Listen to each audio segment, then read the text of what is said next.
Pinjol tanpa diisi lapangan katanya lebih berbahaya dibandingkan pinjol yang sudah ada diisi lapangan atau pinjol legal. Bener nggak sih demikian? Kita akan bahas di video kali ini. Oke, jadi rumor-rumor yang beredar terkait ya pinjol yang nggak ada DC-nya itu lebih berbahaya tahu dibandingkan pinjol-pinjol yang ada diisi lapangannya. Nah, bener nggak sih rumor-rumor seperti ini? Jujur, ada benernya dan ada tidaknya. Dan bukan sesuatu rumusan pasti yang harus kalian jadikan pegangan gitu teman-teman.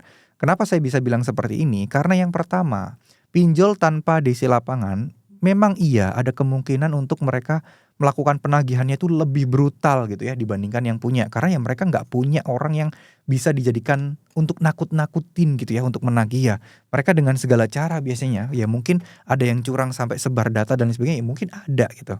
Tapi kan nggak semua.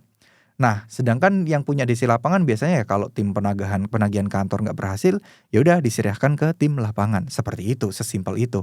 Nah, yang nggak punya tadi pasti akan melakukan upaya-upaya ya.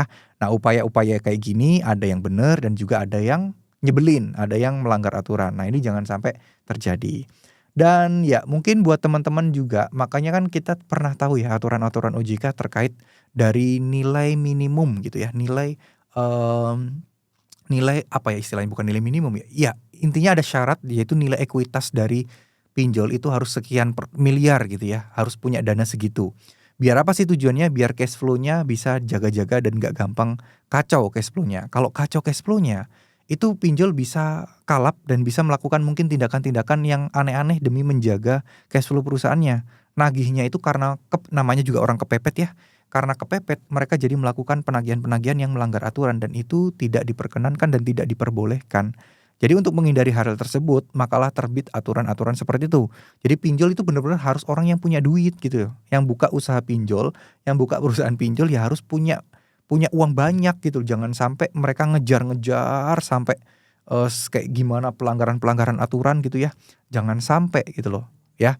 Jangan sampai hal itu terjadi. Saya harap udahlah, nggak ada lagi pinjol-pinjol yang melakukan pelanggaran karena hal ini. Mudah-mudahan teman-teman juga udah nggak minjol-minjol lagi. Mudah-mudahan teman-teman ke depannya juga bisa punya rezeki dan nggak ngutang di pinjaman online. Ya, mentok-mentok kalau memang minjam coba cari yang syariah. Itu akan jauh lebih baik dan bikin kita tenang ke depannya. Ya, terima kasih. Wassalamualaikum warahmatullahi wabarakatuh.